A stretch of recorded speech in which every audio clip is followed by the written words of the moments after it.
अस्सलाम वालेकुम नाज़रीन, मैं हूं वकास अज़ीम और आप देख रहे हैं 24 न्यूज़ HD। नाज़रीन, साल 2024 का अख्ताम हो रहा है और साल 2024 में पाकिस्तान की मईशत कैसी रही है और हुकूमत पाकिस्तान ने मईशत को संभालने के लिए क्या क्या इक़दाम किए हैं, हुकूमत पाकिस्तान को माशी मैदान में क्या कामयाबियाँ मिली हैं और कौन से ऐसे चैलेंजेस हैं जिनके ऊपर हुकूमत पाकिस्तान को काबू पाने की ज़रूरत है। अगरचे हुकूमत ख़ुद बार बार ये दावा कर रही है कि मुआशी मैदान से अब अच्छी ख़बरें मिलना शुरू हो चुकी हैं, क्योंकि वज़ारत ख़ज़ाना की जानिब से जो माहाना इक़्तिसादी रिपोर्ट जारी की जा रही है उसमें भी मुसलसल कई महीनों से ये दावा किया जा रहा है कि अब पाकिस्तान की मईशत जो है वो मुस्तहकम हो चुकी है। और जब मईशत मुस्तहकम होगी तो इसके अगला जो फेज़ होगा उसमें पाकिस्तान की मईशत की जो स्पीड है, रफ्तार है, उसको बढ़ाने के लिए इक़दाम किए जाएंगे। लेकिन चैलेंजेस जो हैं नाज़रीन वो अभी भी बरकरार हैं। तो पहले हम बात कर लेते हैं कि हुकूमत पाकिस्तान को साल 2024 के दौरान मुआशी मैदान में कौन सी बड़ी कामयाबियाँ मिली हैं। सबसे बड़ी जो कामयाबी हुकूमत पाकिस्तान को मिली है वो महंगाई में कमी है। और महंगाई में कमी का मतलब ये है कि गुज़िश्ता बरस के दौरान इन्हीं महीनों में महंगाई की शरह जो कि 30% से ज़ायद बनती थी, आज दिसंबर में वज़ारत ख़ज़ाना ये दावा कर रही है कि महंगाई की शरह 30% से कम होकर 4 से 5% तक आ जाएगी। नाज़रीन, इसका मतलब यह है कि महंगाई जो है वो बढ़ रही है और उसकी स्पीड कम हुई है। अगर महंगाई 30% की स्पीड से बढ़ती तो आज खाने पीने की जो कीमतें हैं वो कहीं से कहीं पहुंच चुकी होती, लेकिन अगर 5% की स्पीड से महंगाई बढ़ेगी तो यकीनन फिर जो खाने पीने की चीज़ें हैं या फिर बाकी अशिया हैं उनकी जो कीमतें हैं वो कम स्पीड से आगे बढ़ेंगी, लेकिन महंगाई फिर भी 4-5% की स्पीड से बढ़ रही है। तो पहली कामयाबी हुकूमत पाकिस्तान को ये मिली है कि महंगाई कम हुई है। दूसरी जो बड़ी कामयाबी है वो तरसीलात ज़र है। तरसीलात ज़र जो कि बैरून मुल्क पाकिस्तानी रहते हैं हमारे बहन भाई, वो पाकिस्तान में मुसलसल उनकी जो आमदनी है वो भेज रहे हैं और उसमें इजाफ़ा देखने को मिल रहा है। और वज़ारत ख़ज़ाना का ये दावा है कि इस साल 2024-25 का जो माली साल है इसमें पाकिस्तान की तरसीलात ज़र 30 अरब डॉलर से बढ़ जाएंगी। तो दूसरी जो बड़ी कामयाबी मिली है वो तरसीलात ज़र की सूरत में है। और तीसरी कामयाबी ये है कि जब पाकिस्तान की एक्सपोर्ट्स में अब तक का जो इजाफा देखा जा रहा है वो कि 10% के करीब बनता है। 10% की रफ्तार से पाकिस्तान की एक्सपोर्ट्स बढ़ती हुई दिखाई दे रही हैं। अगरचे एक्सपोर्ट्स में भी पाकिस्तान को काफ़ी चैलेंजेस हैं, ख़ास तौर पर बिजली और गैस की कीमतें जो हैं वो अब भी जो इलाकाई ममालिक हैं उनके मुकाबले में कहीं ज़्यादा हैं। पाकिस्तान में बिजली और गैस की जो कीमतें हैं वो हमारे जो हमसाया ममालिक हैं जिसमें भारत है, बांग्लादेश है और नेपाल है या फिर वियतनाम की जो मिसाल दी जाती है उनके मुकाबले में तकरीबन कोई 50% के करीब ज़्यादा है।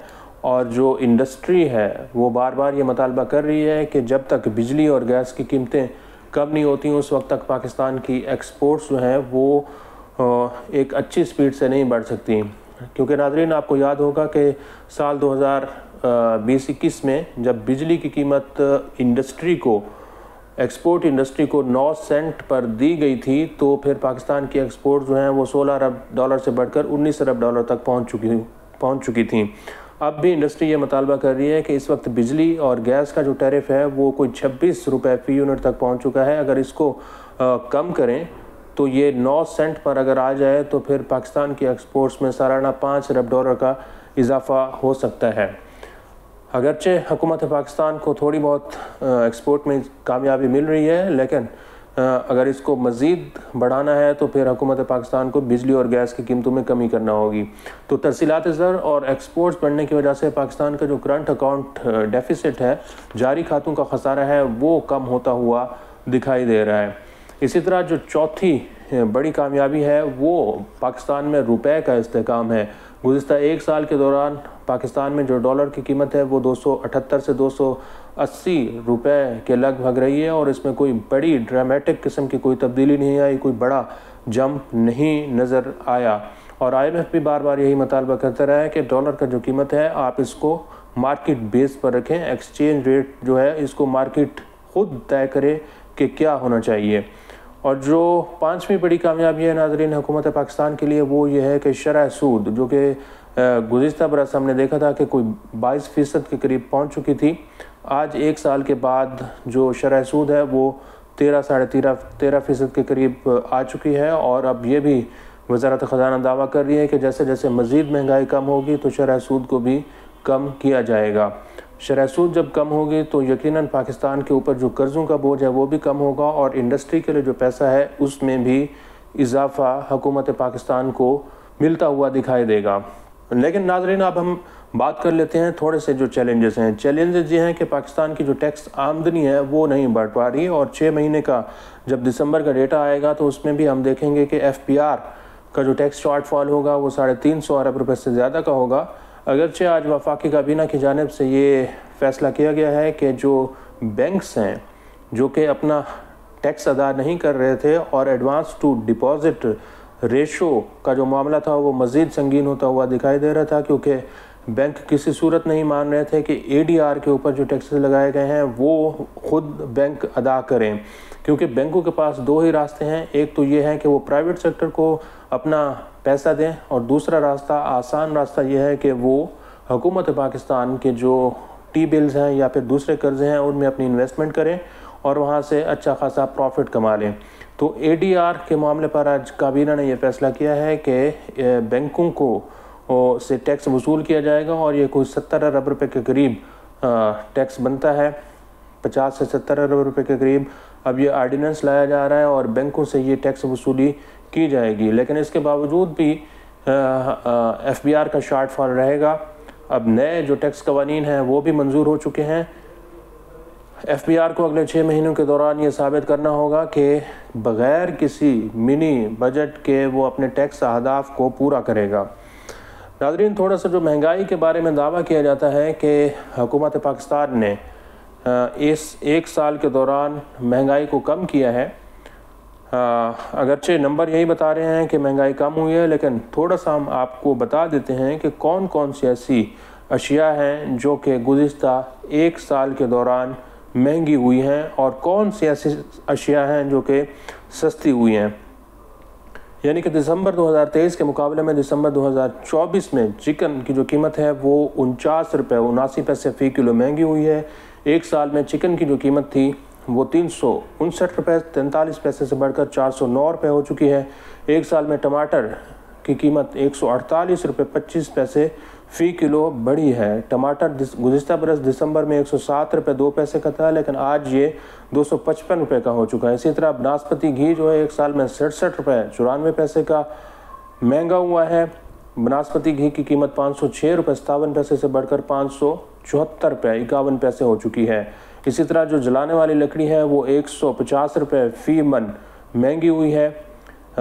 इसके साथ साथ 1 साल में 5 किलो कुकिंग ऑयल जो है वो कोई 62 रुपये 40 पैसे के करीब महंगा हुआ है। मस्टर्ड ऑयल 70 रुपये फ़ी किलो महंगा हुआ है, और जो हड्डी वाला गोश्त है वो 200 रुपये फ़ी किलो महंगा हुआ है, और इसकी कीमत 826 रुपये 27 पैसे से बढ़कर 1026 रुपये 85 पैसे हो चुकी है। 1 साल में गुड़ की कीमत में 6 रुपये फ़ी किलो का इजाफा रिकॉर्ड किया गया है। इसी तरह दाल मूंग की कीमत 93 रुपये फ़ी किलो बढ़ी है, और LPG का सिलेंडर जो है ये भी तकरीबन कोई बढ़ चुका है। इसकी कीमत 3241 रुपये 52 पैसे से बढ़कर 3478 रुपये और 13 पैसे हो चुकी है। ये तकरीबन कोई 236 रुपये का महंगा हुआ है। इसी तरह दाल मसूर 37 रुपये 80 पैसे फ़ी किलो महंगी हुई है, और मटन की जो कीमत है ये 251 रुपये फ़ी किलो महंगी हुई है। 1 साल में आलू जो हैं वो महंगे हुए हैं, दाल चना महंगा हुआ है, और लहसुन की जो कीमत है वो भी बढ़ी है। तो नाज़रीन, ये वो चीज़ें हैं जो कि महंगी हुई हैं, लेकिन एक चीज़ है जो सबसे ज़्यादा सस्ती हुई है, और वो है पाकिस्तान में आटे की कीमत जो है वो अच्छी खासी सस्ती हुई है। ख़ास तौर पर जो 20 किलो आटे का थैला था वो अगर आप देखें तो गुज़िश्ता बरस 2813 रुपये 57 पैसे का मिल रहा था, लेकिन आज ये 1794 रुपये और 93 पैसे का हो चुका है। इसमें तकरीबन 1018 रुपये की कमी वाक़ई हुई है। तो आटे की कीमत जो है, चूँकि गंदम की कीमत हुकूमत पाकिस्तान ने ख़त्म कर दी थी, तो अब ये जो है ना आटे की कीमत में हमने देखा है कि कमी रिकॉर्ड की जा रही है। तो ये वो चैलेंजेस हैं जो कि हुकूमत पाकिस्तान के लिए दरपेश हैं। और सबसे बड़ा चैलेंज पाकिस्तान की टैक्स आमदन को बढ़ाना है। अगर पाकिस्तान की टैक्स आमदन बढ़ेगी तो पाकिस्तान का जो IMF का कर्ज प्रोग्राम है ये भी ठीक तरह से चलता रहेगा। अगर आमदनी नहीं बढ़ेगी तो फिर गरीबों पर मज़ीद टैक्सेस लगेंगे, फिर IMF प्रोग्राम को भी धक्का लग सकता है। आज के लिए इतना ही। इस वीडियो को आप कमेंट सेक्शन में जाकर लाइक कर सकते हैं और अपनी राय का भी इज़हार कर सकते हैं। बहुत बहुत शुक्रिया।